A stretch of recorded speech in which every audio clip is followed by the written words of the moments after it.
Okay, and one more announcement. We talked together with Katerina, who will be the moderator of the next panel, also about how to document these celebrations.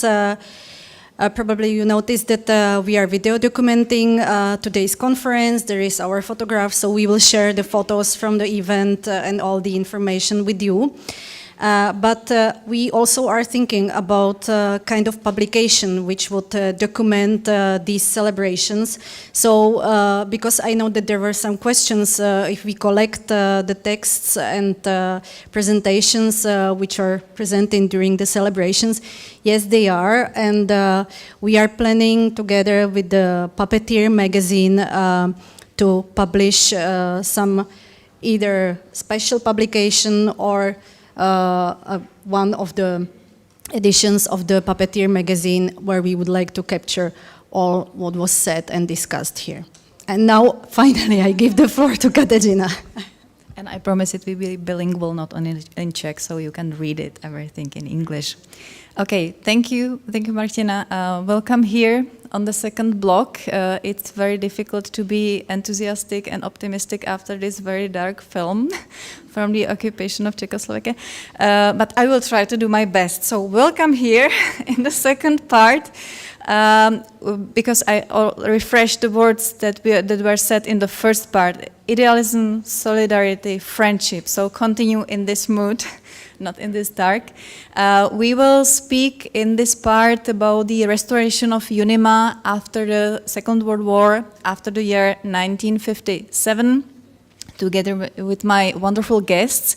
At the beginning, they will have their presentation, and then we will open the discussion. I'm pretty sure that it will be very interesting and inspiring discussion because it was started before. So we will continue, and we have a very special guest who will open this discussion, and it's Madame Penny Francis. So, no, yeah. So wait, we will have a presentation, and then you will be invited to open the discussion. So we can start because time flies, and as the first, I would like to introduce very well-known Cristina Grazioli, who will share it with us the first contribution that will be about the relationships between theater art, puppetry art, and UNIMA. And she is professor from Padova, from Italy. Cristina, go ahead. Thank you very much. So I'm not a national delegate, nevertheless I followed the recommendation from young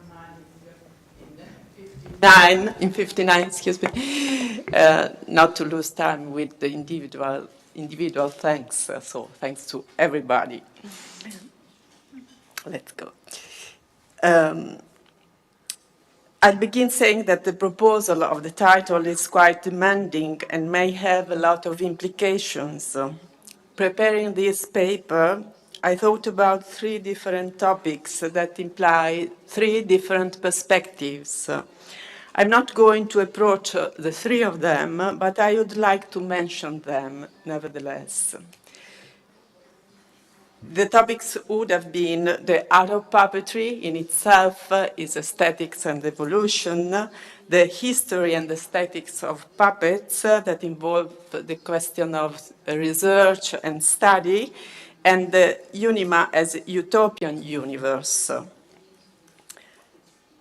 The backdrop of this topic is the question contained in my title. The art of theater and puppetry arts, the art of puppets, and the UNIMA, parallel universes or crossed roads. Sorry.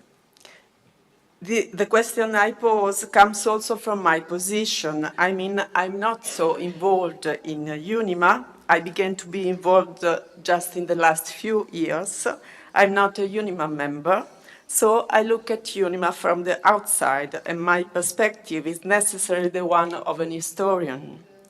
Till some years ago, I knew UNIMA only cursorily, although I've been researching on the field of puppetry for many years. On one hand, I didn't have occasions to meet UNIMA. On the other hand, I must say that maybe I was not so attracted by this word that seemed to be not to, seemed to me not to be so open to research and somehow also skeptical regarding academic world. Then I was invited to Targoviste conference by the wonderful training commission, and I discovered a word. It's true that I knew some people before, but I never met them in the context of a UNIMA community. So I began to feel deeply fascinated by this word and people who really and concretely were looking for something to share in common, but seen from different perspectives. Second episode, UNIMA International asked me to be the curator of the 19th anniversary UNIMA exhibition, a huge challenge. I accepted, not without hesitation, and not last to try to answer the question involved in the title of my paper. So I tried to go back to the title and to explain it. I go along with relationship. Theater and performing arts are for me, first of all, relationships. There is theater and performing arts, and there is puppetry. There is history and aesthetics of performing arts and the history of puppetry. Then the puppet theater and the UNIMA, the history of puppet theater and the history of UNIMA. Within this context of relationship, or of relationships, we can consider other questions. For instance, I'm very interested in the relationship between the avant-garde artists and the avant-garde puppeteers and all of them with UNIMA, but it's another topic. We could sum up all these questions with another one. Do the word of puppetry and the word of UNIMA coincide?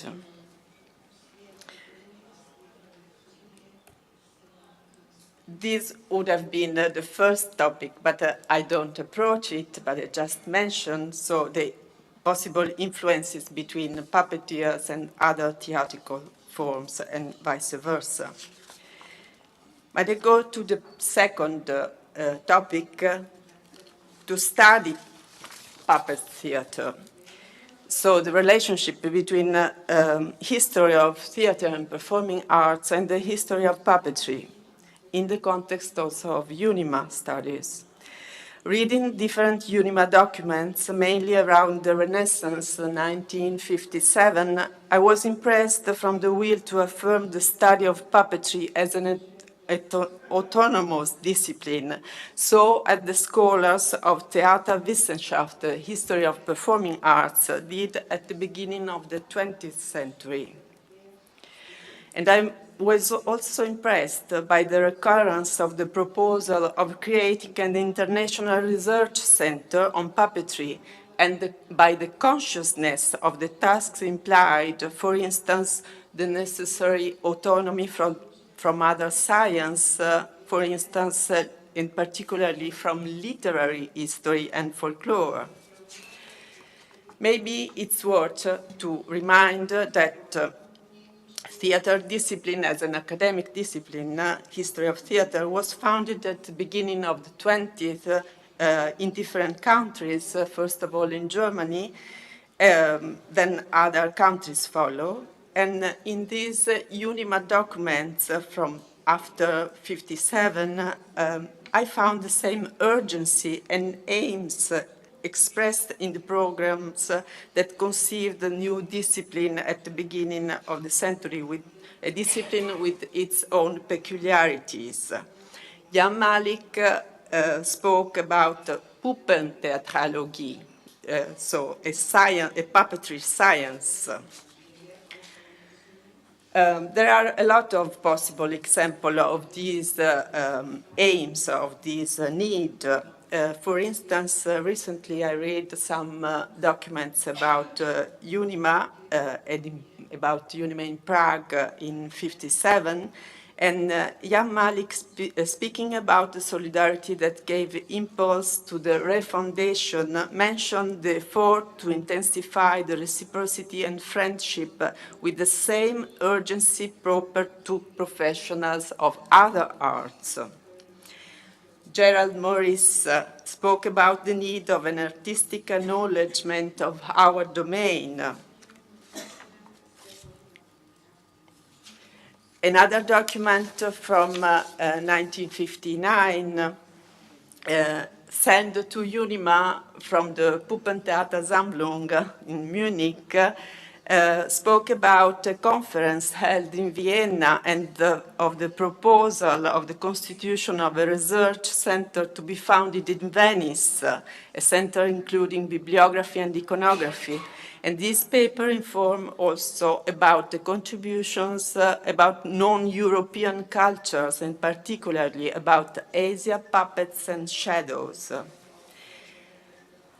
Other example, the documents about the Bucharest conference in 1958. They also spoke and deals often with these proposals in view to creating international center of research on traditional puppetry. Gunther Schnorr, German, approaches different aspects of the study of puppetry and shadow theater, and he showed an incredible consciousness of methodological questions and of the weight of the task. It's interesting that all these material and documents are presented another time in another occasion. I think the UNIMA expert will know this publication. It's very rich. It was an international festival, congress, and exhibition in Liège in August '58. Michael Meschke was there also. And so some months after the Bucharest Congress, in this book collects a lot of interventions and papers of the participants, and it was not an event organized by UNIMA. Nevertheless, UNIMA participates, and a great number of contributors are UNIMA members and main figures.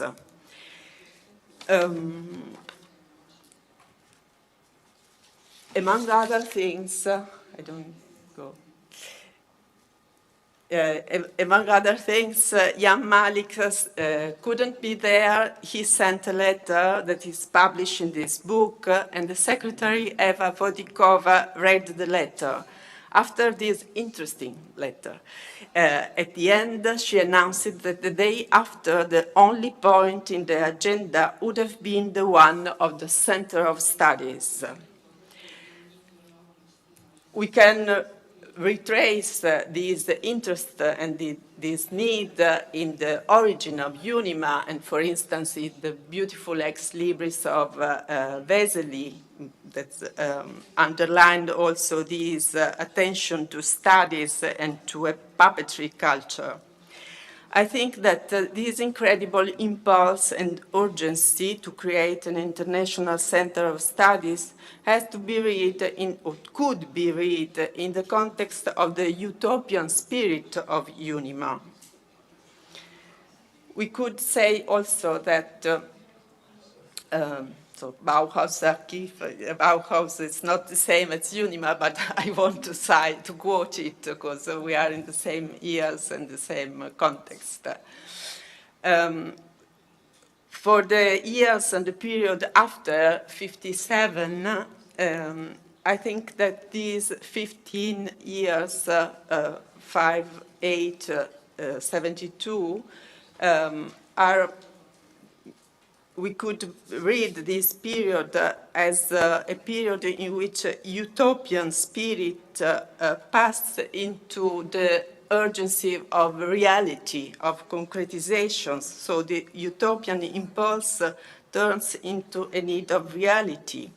And it's incredible how many things UNIMA did in these 15 years. Really, a lot of activities, a lot of festival congresses, you all know, I think. And among these things, I want to reference again the activity, the publication and editions activity. This UNIMA album, you surely know, of 65, was projected to be published in 7 different languages. I think it is the only example I know of a work conceived to be published in so many languages. It was published, I think, in 5, really, but it's very important. So multilingualism, I think, is to be read also in the utopian spirit of UNIMA. And the fact that today we are all speaking English maybe can let we think about this utopia. Also in the Congress of Liège, I mentioned, we read in this book, they spoke in 6 different languages. So at the end of the 50, there was really the attempt of speaking and communicating in many different languages. There was a part about the political implication, but I think maybe we can come back to this during the discussion, and also to something Michael Meschke wrote in the UNIMA 2000 book about internationalism. We could ask him direct. But I want to finish at the end of my contribution quoting, referring to Jindrik Vesely, referenced by Margareta Niculescu in the book of 2000. And these sentences, this quotation, you can read it also today in the UNIMA website, quoted by Idoia Otegi. Each international convention has its own significance, as have those dedicated to puppetry. The more meetings there are, the more exchanges that take place between nations, the better individual relations are. Collaboration, solidarity, and comradeship are no longer empty words, but the foundation for a better understanding of human problems and the bringing together of nations. So I ask today, can UNIMA still have this purpose?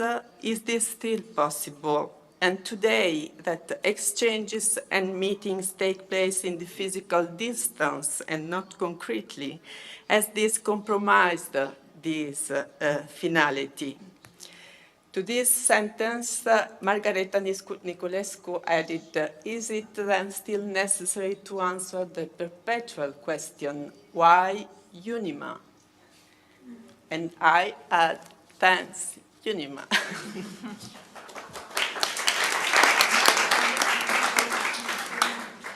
Thank you, Christina.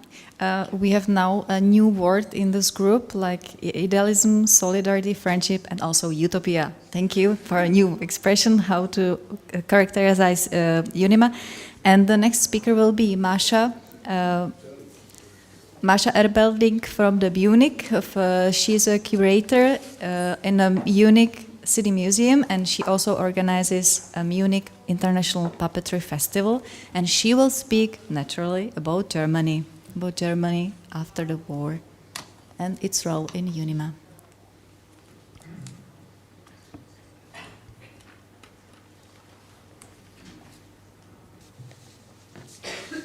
So I have still the PQ formula, but I think it's not, it's okay.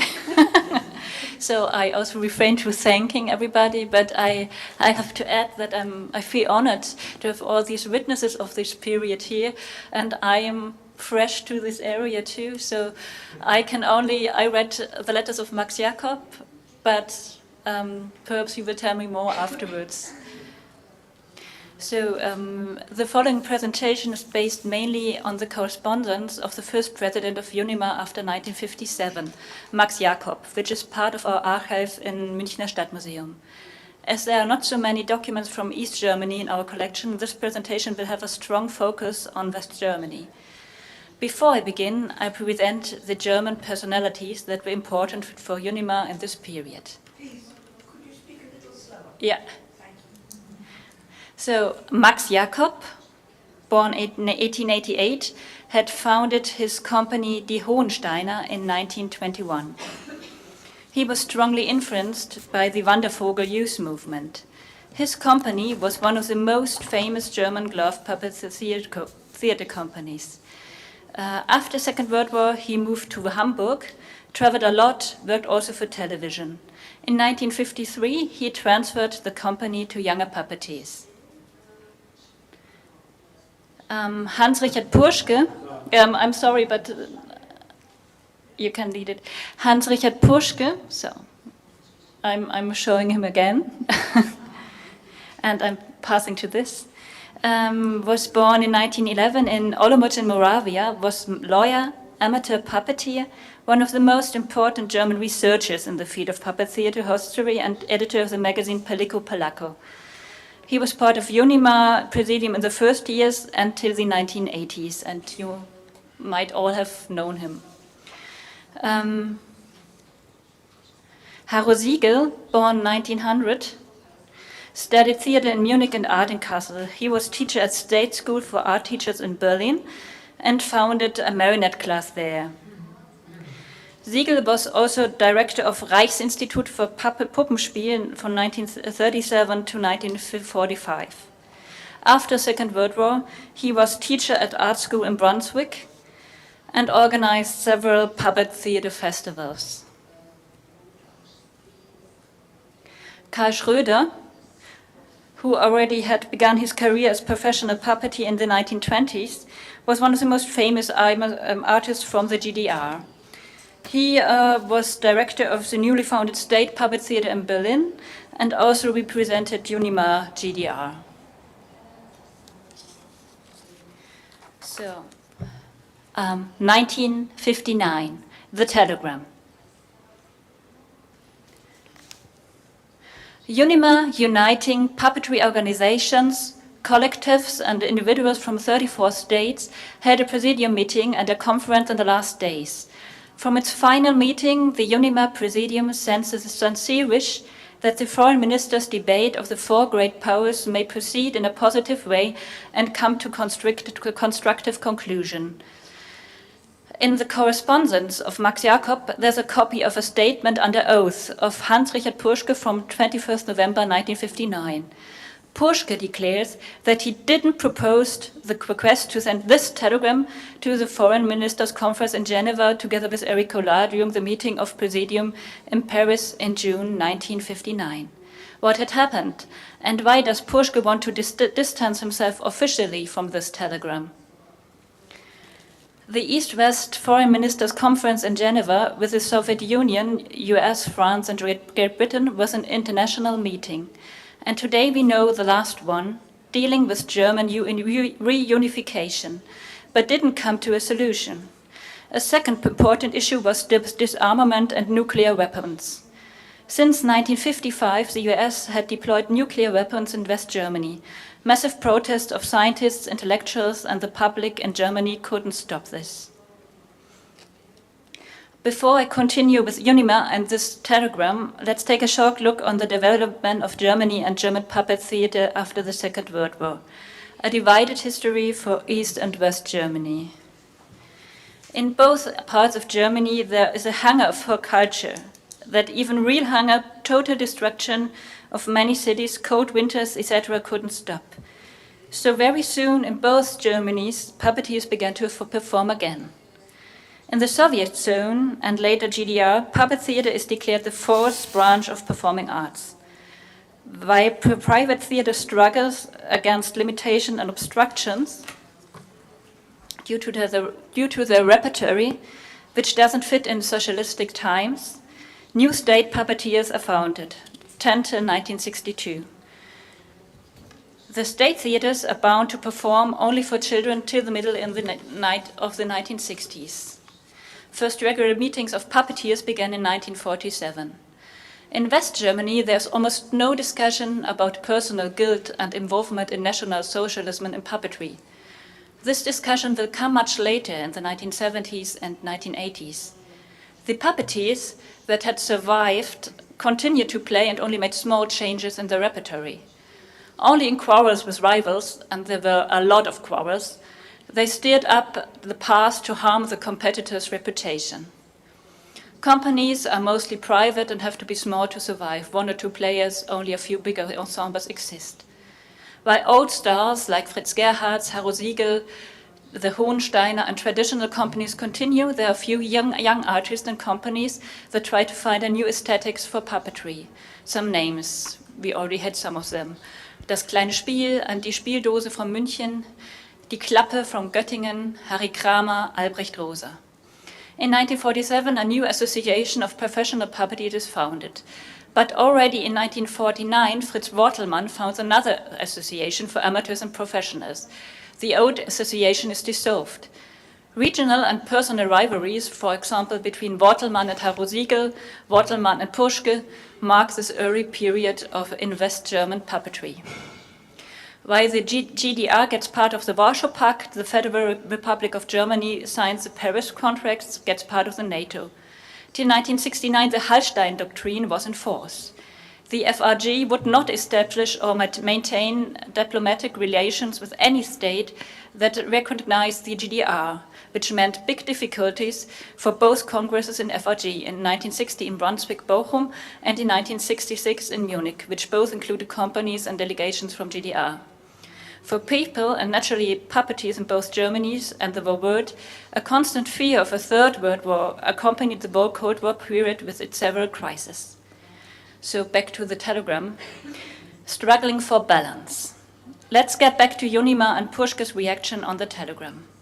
The content is not the problem. Puschke also is for peace and against nuclear weapons. His resistance is a symptom of the distrust between East and West, marking these first years of UNIMA in times of Cold War. Puschke doesn't want the UNIMA to act politically. He fears that UNIMA is being misused for political purposes by the members from communist countries. He writes in November 1959, again to Max Jakob, "I fear we have built on glass, and there can be shards easily. A perpetual tug of war, permanent breaking tests. We representatives from the West have to account to our ministries, and I wouldn't know how to take the responsibility for such a telegram in my report for the Foreign Office." When puppeteers from Czechoslovakia, France, Switzerland, from East and West Germany, Austria, Poland, Sweden, Great Britain, Yugoslavia, Hungary, and other countries met on the first European Week of Puppetry that Harro Siegel organized in Brunswick in 1957, General Secretary Jan Malik discussed the restoration of UNIMA with his friends from the West. They reached 3 gentlemen's agreements, and there were only gentlemen in this agreement, no women, a consequence of the mistrust I already mentioned. General Secretary and President should never be from the same bloc.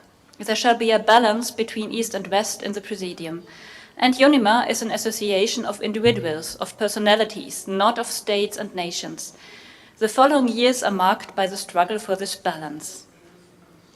Looking at the restoration of UNIMA from today, it is really astonishing that UNIMA elects a German for the first president after the Second World War, and that there's no, or perhaps no official, discussion about German participation at all. A lot of puppeteers had suffered and lost relatives and friends in the Second World War. Erich Koller, for example, was a survivor of the ghetto of Theresienstadt. This fact can only be explained by the connections and friendships between European puppeteers at that period. Max Jakob had a network of friends in France, Great Britain, Sweden, among others. His company was famous in Europe, and also Jakob profited from the Nazi regime, and he played a lot for soldiers at the front. He was known to be no Nazi himself. For example, as we heard already, he had helped the French puppeteer Marcel Temporel and saved his son Jean-Loup when he was forced to go to Germany. So how big was the influence of communist officials in UNIMA? On the one hand, there are some very propagandistic performances, for example, from North Korea and sometimes also from the GDR. Puschke reports from the 1959 meeting in Paris that Charlotte Gente from GDR accused him to be hostile to the East in his magazine Palico Palaco, and that it therefore will be censored in GDR. The question of flags during the Congress in Munich 1966 had to be discussed with the culture ministries and other officials. They're puppeteers that don't get permission to travel, and naturally political issues play a big role in the selection of shows for festivals.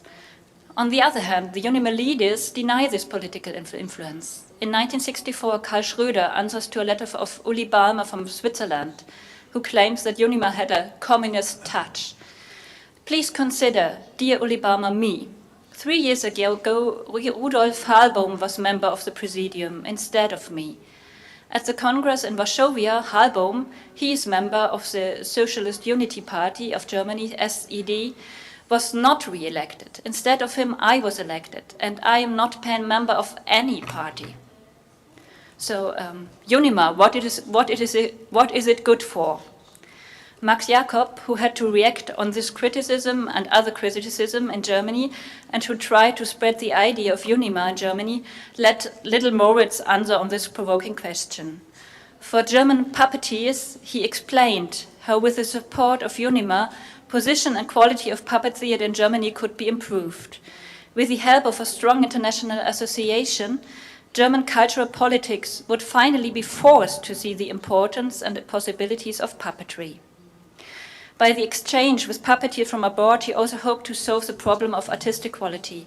Comparison, inspiration, dialogue, all this would help German puppetry to find new ways. But most important for him really was, I think, the idea of peace, and working for peace by the means of personal encounters. For Max Jacob, the contact, the friendship with individuals is more important than every official announcement. So he appeased both sides and helped UNIMA survive all these breaking tests. In an answer from 1962 to Fritz Wortelmann, who complains about a telegram by Czechoslovakian UNIMA congratulating GDR UNIMA on building the wall, Jacob writes, "Today we live in a different world than in 1930. At that time it was easy to found an international federation. There was no political discord. When we met in Prague in 1957, there was hardly anyone amongst us who had any illusions about this new world in which we are forced to live. But we were all inspired by the desire to re-establish the old bonds, to overcome everything ugly, and to start anew in the spirit of friendship and tolerance.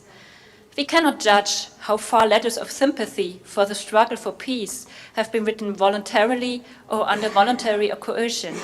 Of course, if we would bother about these things, we could probably no longer have any relationships. But these are a vital necessity. More than ever, encounter and cohesion are of greatest importance. The fact that we Germans are acknowledged as regular members, that at present the President is a member of the German Federal Republic, is an essential sign of goodwill. After all, what still burdens the relationship of other countries with Germany, we should not think of our interests, but also of the interest of all others. So even if soon after the restoration of UNIMA, national sections were made possible, and even if the theoretical predominance of the East got more and more apparent, Jacob trusted in goodwill and sincere friendship. While Puschke feared that UNIMA would be taken over by the East, Jacob wrote to Puschke in November 1967, shortly before his death. "You know as well as I do that there are people with political ambition in UNIMA. But I can only smile about this and think they may have political ambition, but UNIMA has no political importance at all. Or has it?"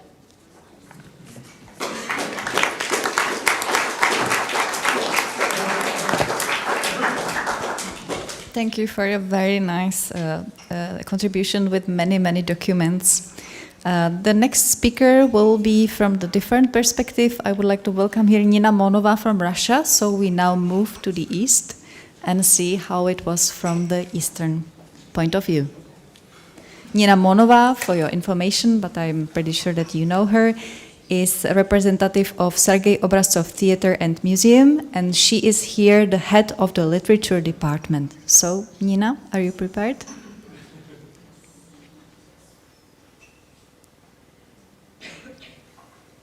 Yes, perfect. Thank you.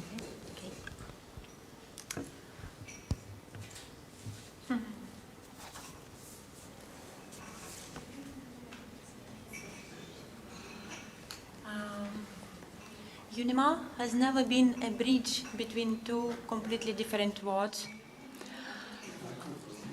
Yes, it's okay. Okay. UNIMA has never been a bridge between two completely different worlds for the reason that these words were in fact one word, the art of puppetry.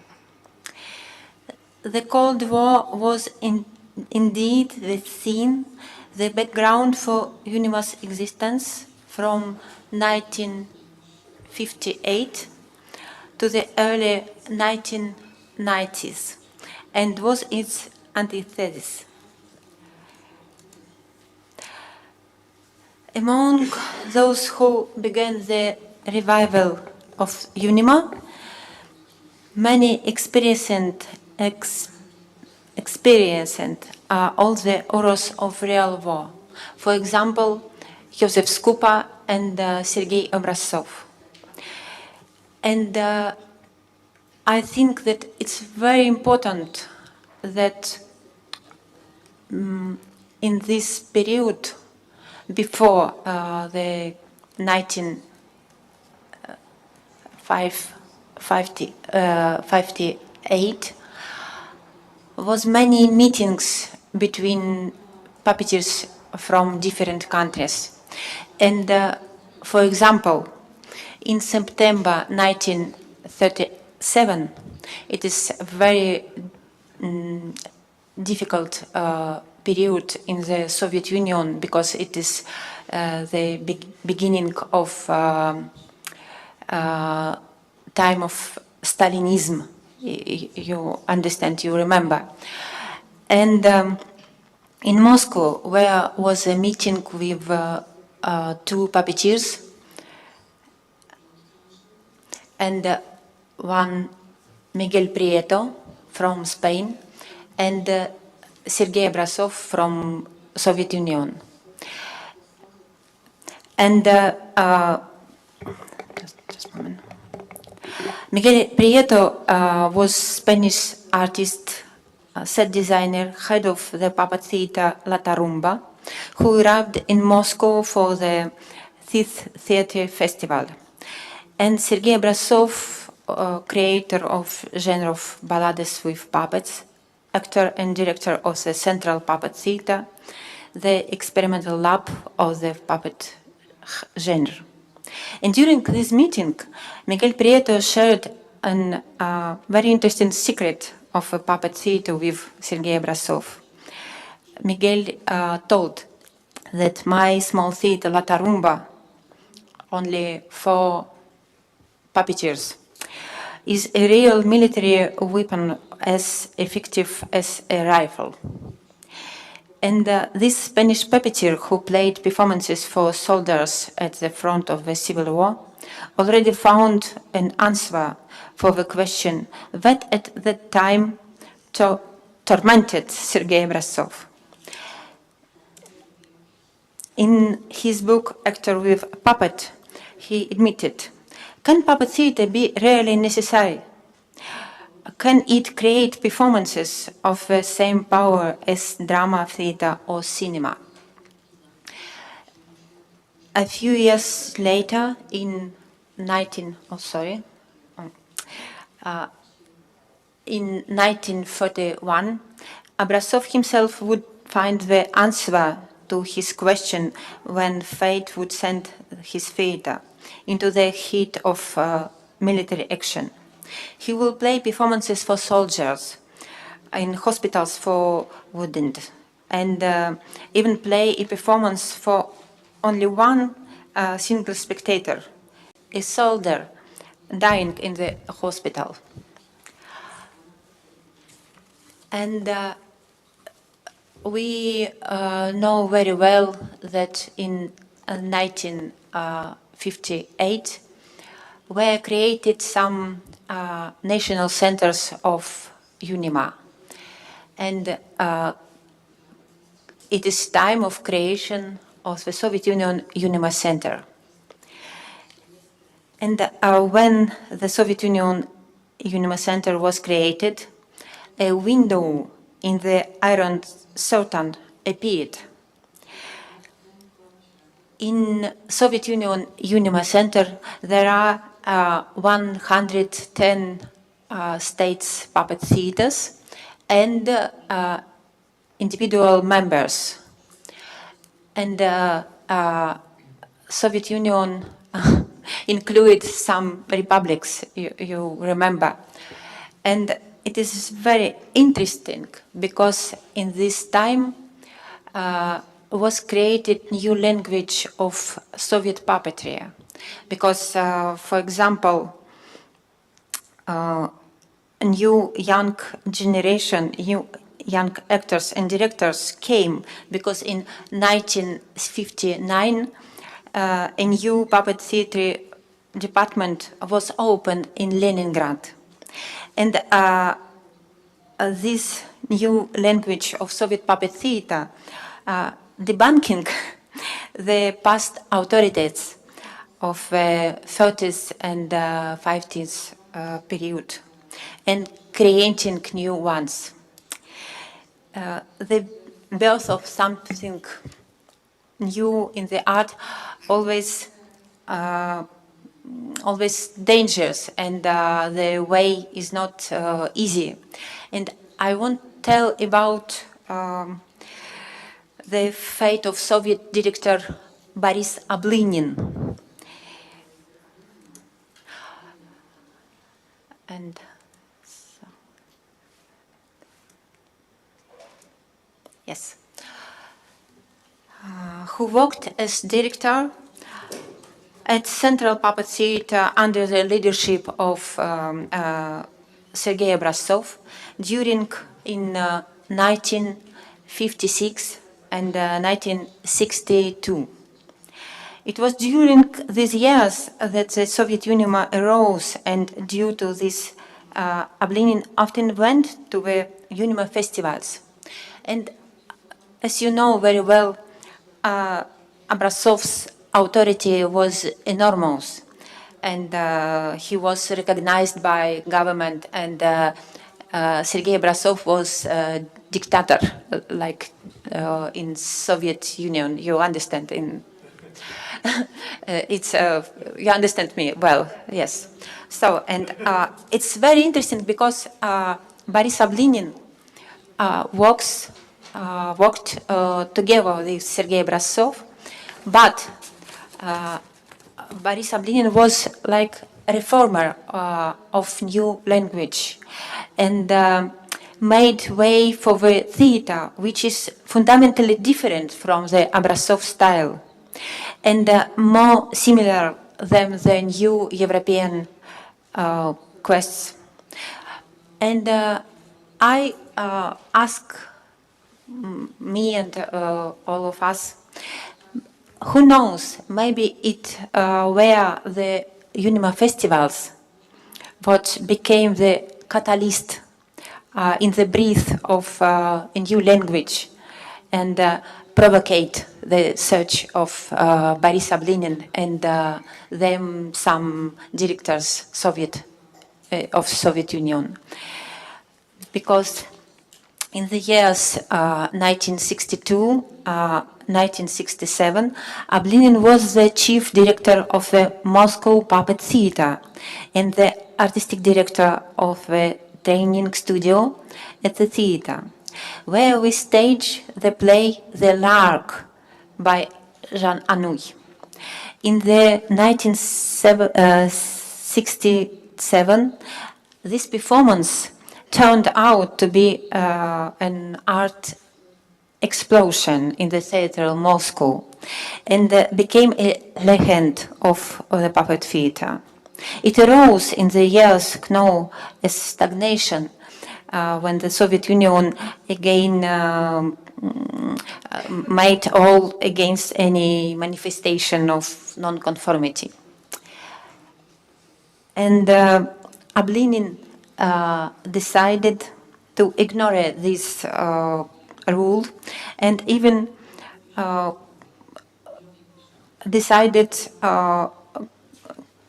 combine different styles in the one performance. He used Brecht acting style in The Lark. And it is very interesting because the traditional theater screen disappear. And during the play, real actors play with huge grotesque masks and small puppets made out of newspapers.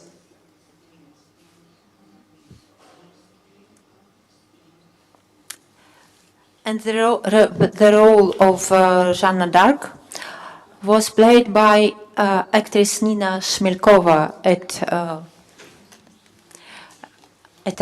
right photo. And her talent of dramatic actors and virtuoso puppeteer was admired.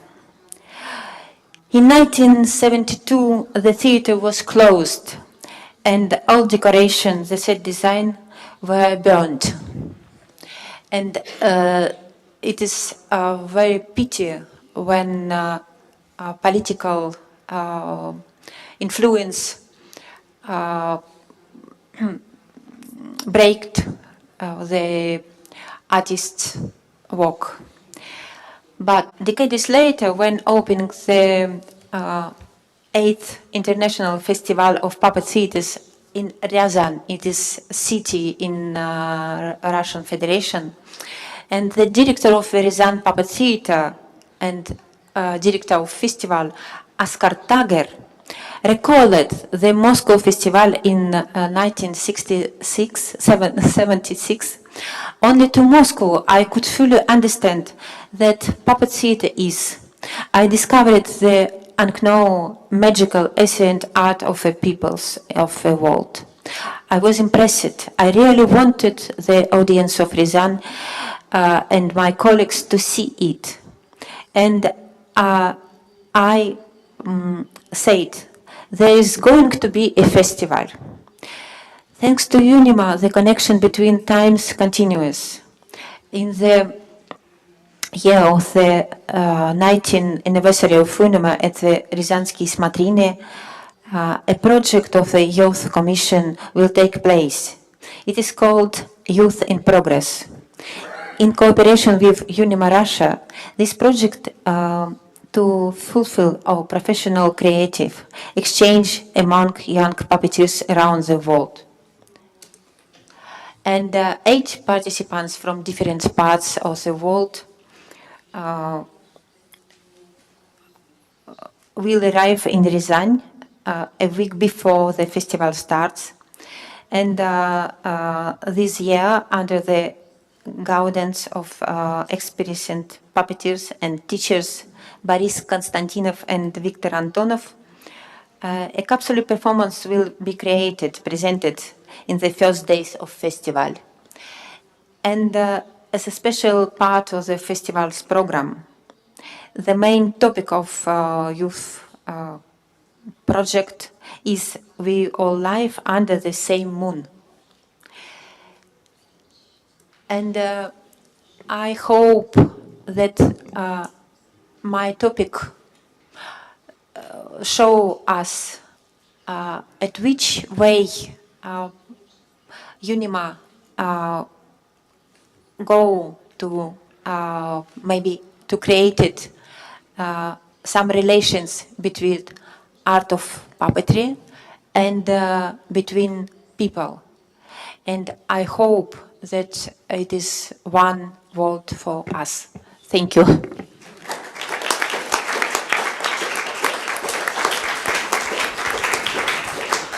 Thank you, Nina. And our last speaker will be Carriot Astle, Dr. Carriot Astle, who is president of British UNIMA and also president of Research Commission UNIMA, and also teacher, researcher, and puppeteer. And she teaches at Royal Central School of Speech and Drama and also at Exeter University at the theatre department. Thank you. Thanks, Katerina. I've got a lot of bits and pieces here to negotiate, so just give me a minute because I need to put up the slides.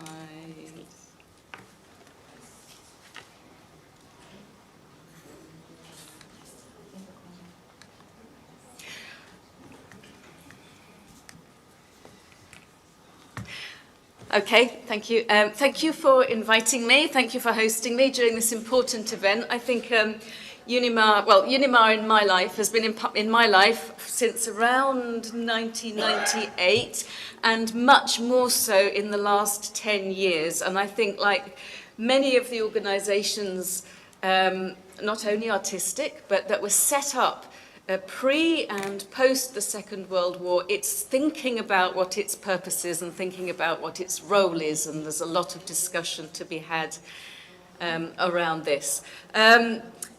Personally and artistically and professionally, the values of diversity, international collaboration and exchange have always been very important parts of my life and always very important parts of what UNIMA hopefully what UNIMA purports to do. I was asked to talk about the history of British UNIMA. This is a brief history. UNIMA in the UK is entirely unfunded and run by volunteers in the UK. However, despite its poor status, the partner ideals of development of the art, international collaboration and education have always been part of its remit.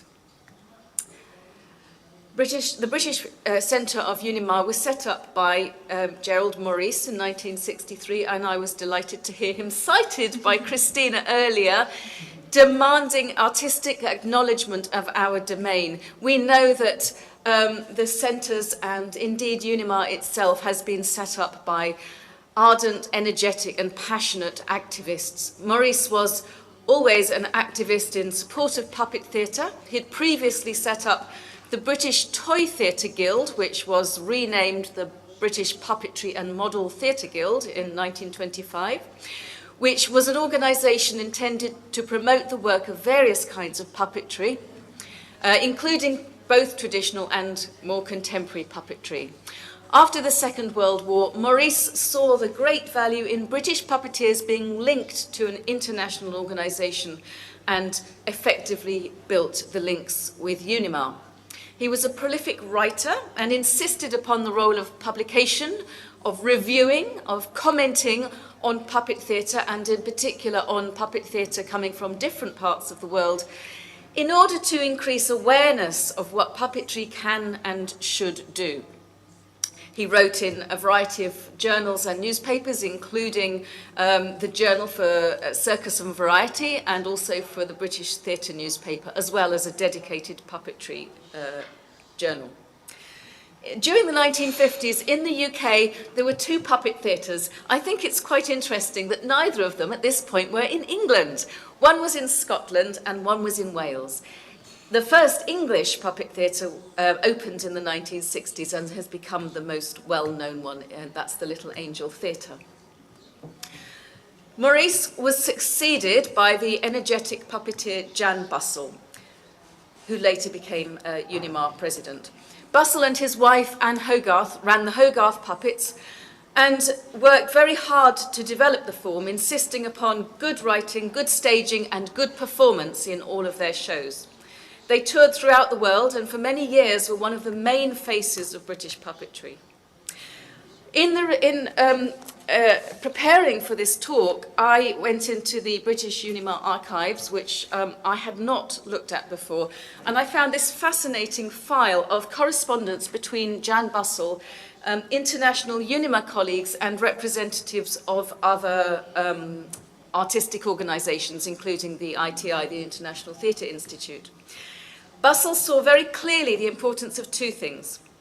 Firstly, that the relationship and collaboration between British and international puppeteers was not only welcome, but in fact essential to developing the art of puppetry, because of its exposure to different kinds of forms and practices. But secondly, and not less importantly, that the value of international communication and partnership beyond politics was crucial, and in some cases assisting through very difficult political times. So in this file we have letters from Jan Bussell, then the president of UNIMA, urging for the freedom of the UNIMA Secretariat to continue their activities. A letter dated the 10th of September 1968 notes that we, not only UNIMA members, but the whole country are watching with great admiration the wonderful self-control and courage of the Czechoslovak people on their ordeal. At this time, it is desperately important for the Presidium of UNIMA to be able to sit around a table together. He then goes on and confirms his support for the continued free development of UNIMA and promises support for this via various lobbying activities, which could be called political or not. I think it depends on how we define politics. He says in another letter that day, "It is with distress that I learn that our General Secretary, Jan Malik, has been experiencing difficulty in carrying out the normal activities of his work for UNIMA. Please offer all possible help and encouragement, both privately and officially, to our General Secretary." He also expressed the view noted by Masha just now that it's preferable to have executive committee representatives from different regions around the world. John raised the question of politics within UNIMA, and we've all been starting to comment upon it. So here's a little bit of my commentary on that. We are all involved in political actions in every day of our lives, whether we call those political or not. UNIMA, both internally and externally, is an organisation which involves and includes politics, but is not a political party. So while we use diplomacy and care in our interactions and iterations, it's also, for me, relevant and crucial that politics in some way is discussed at least, and that consciousness is raised at least, whether it's with a big P or a small p. Humanitarian, gender, diversity and inclusion initiatives are indeed all part of politics. We know that some years ago, a puppet festival proposed in the West Bank was summarily cancelled at the last minute by the Israeli Ministry of Culture. UNIMA expressed regret but did not condemn this. Only 3 years ago, we knew of the imprisonment of Spanish puppeteers for having a show which mocked politics and the church in Madrid. This again was discussed at a UNIMA meeting, and it was agreed that people should express their views privately rather than officially. But from my perspective, I think it's important that these questions were at least raised and discussed. In 2013, I hosted a symposium in London on women and puppet theatre. And during the preparation of this symposium, I received 2 anonymous death threats about setting up a symposium on women and puppet theatre, which highlighted certain attitudes to me. So we all make political decisions and we act within political environments. Jan Bussell was succeeded by John Blundell, who was also elected to the Executive Committee of UNIMA. Blundell was a puppet maker and director who founded Cannon Hill Puppets in Birmingham. Blundell was hugely influenced by the puppets of Eastern European companies and by Abratsov's work in Moscow. He strove, influenced by these companies, he strove for excellent design and the setting up of larger puppetry performance teams, which would include designers, performers and directors, which up until this point was much more common in Eastern European and Soviet puppetry. These 3 men were highly instrumental in establishing the principles for British UNIMA as being an organisation dedicated to the energetic development of the art of puppetry with a special focus on international connections and collaborations. We can't underestimate the importance of our special guest here, Penny Francis, in furthering national and international support for the form. Penny has been long involved and very active within UNIMA. She remains the Vice President of British UNIMA. She was the prime mover and founder of the London-based Puppet Centre, which opened in 1974, running events and festivals and many other activities. Also in the setting up of a major international puppet festival in London in 1979, bringing more international groups and adult puppet theatre to wider audiences. She also set up the UK's only degree in puppetry, has been a prolific publisher and has been an advocate for puppetry throughout her life. Ray De Silva, director of Norwich Puppet Theatre, also for some years president of British UNIMA, brought together some of the numerous puppetry organisations in the UK in 1999 who grouped themselves under the title of Puppeteers UK. So during the 80s and 90s, British UNIMA was active in bringing together puppeteers to advocate for the art form and to promote collaboration between international puppeteers. It's also played a very important part in the promotion of research and scholarly activities through annual lectures, symposia and meetings. Education and the development of the form has always been important. Together with various institutions, including the Central School of Speech and Drama, the Puppet Centre, Royal Holloway, University of London, and the Little Angel Theatre, it's hosted speakers and workshops by, amongst others, John Bell, Philippe Gentil Company, Handspring Puppet Company, and Colette Garrigan. It's also been a partner with other bodies on symposia on women in puppetry, object theatre, puppetry and politics, actors and puppets. These days, its activities are primarily dedicated to the production of Puppet Notebook, its publication, an annual lecture, support for festivals and sharing of international information. Currently, it's exploring ways to link up better with other UK organisations to bring about a stronger voice for British puppetry in what we can only describe as extremely uncertain and difficult political and cultural times in the UK. So, in relation to development in the future, I'm not going to say much because I think that this is the remit of the next panel. But it is essential that we are in dialogue about the particular and specific circumstances of our political times, freedom and support for traditional and contemporary puppet artists, and engagement in their worlds, enabling the art to develop and progress is clearly the most important thing. So the key question is, what now? Thank you.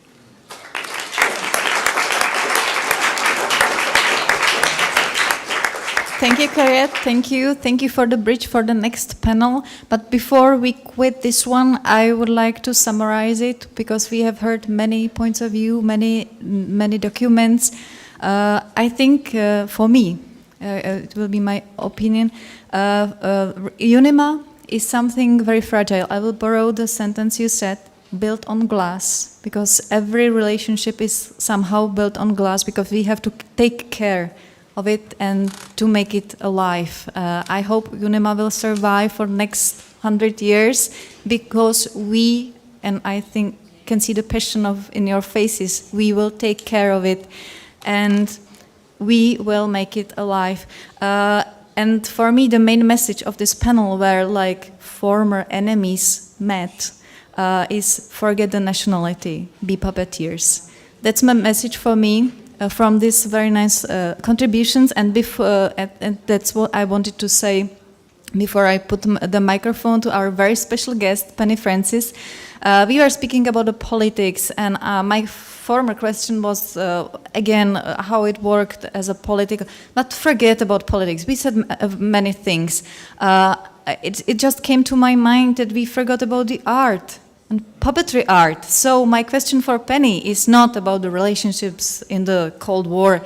How this possibility of meetings between people from different parts of the world help to improve the puppetry art? And please, you have the privilege to start. You can move, or you can take a seat and I will move. It's up to you. I'm glad you asked. For me, it's the most important thing.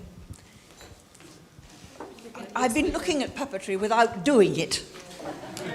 for years and years and years. I joined UNIMA in 1966, and I've been hovering on the edges of it, taking part in various commissions and other activities of UNIMA. I am a passionate, but I mean passionate, internationalist. The basis of my life is international relations and theatre. And I don't just mean puppet theatre, theatre in general. I love theatre. I go to the theatre, all kinds of theatre, as often as I can. And I believe that the advance of puppetry in our time, and probably always, has been the content of the shows, the dramaturgy, what the puppeteers have actually played. One of the great examples for me is Michael Meschke in Sweden, who has put on performances which are utterly memorable, but it was because of the dramaturgy that he chose, such as Uburua, and some other performances which were simply mind-boggling.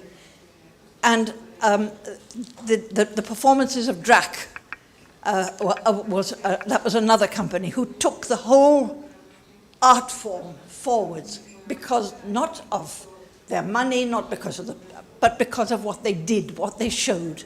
It was a theatre of protest, very cleverly concealed in some ways, and there have been other companies. My own beloved Faulty Optic, a little tiny company in England, who I believe were also responsible for taking the art form forward because of what they did, the content of their shows, which was utterly original. No other kind of theatre could have done what they were doing. And that's another thing that I love about puppetry, that it is absolutely unique amongst the theatre arts. It does things that nobody else can do, not even wonderful dance companies and opera companies. Puppetry is itself, and it needs to be accentuated to the other art forms, that puppetry is not only unique, but it's also extremely difficult to do well, really, really difficult, and it needs support, as nearly all the arts do.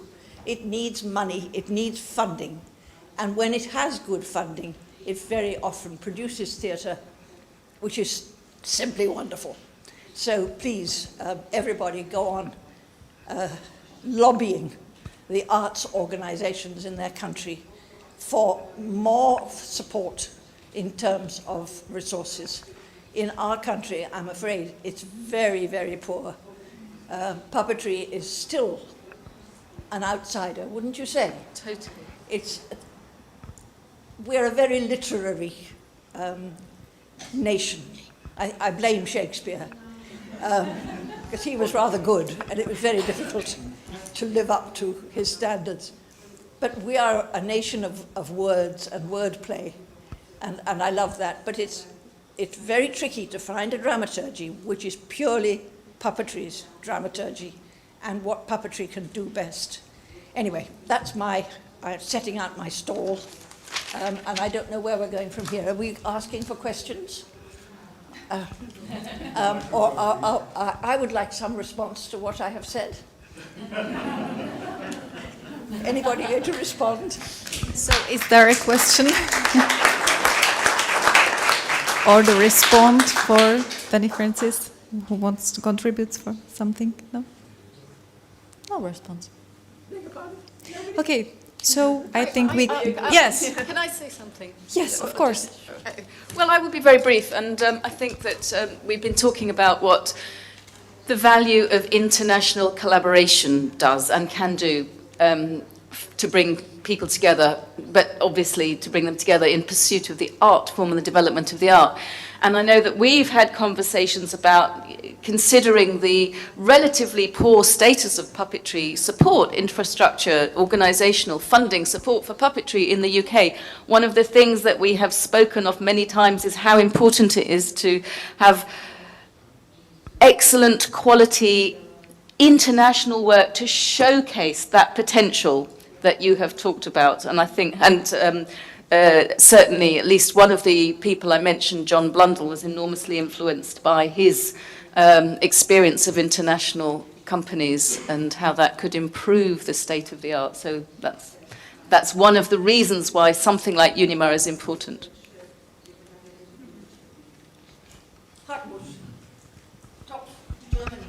Well, the word utopia has been mentioned a few minutes ago. And I think utopia is so important, and I remember that there would be no contemporary theater without a puppet play that was invented by some students or pupils. Ubu-Roi. It's the base of all contemporary theater. It should not be forgotten, and it was more or less improvised puppet theater. And it has been played by many companies in many different forms, and they were learning from each other. And I remember we had some shows in Bochum, for instance. We still had this east-west problem. And the festival in Bochum, for instance, was the first international festival to invite, against all odds, companies from the eastern neighbors. From Poland, the Drag came, Wrocław came. So we met them, and they had new forms. And they had really new forms. And they were different also from the export of the state companies, like Hungary or Moscow. They had the very formal big things, big companies, but we saw the opposite under the conditions, and they were supported basically by friends.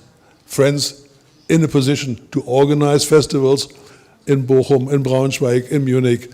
These meetings were so important, and they were really the vitamin for UNIMA in those bad times. It really worked. We can see it today.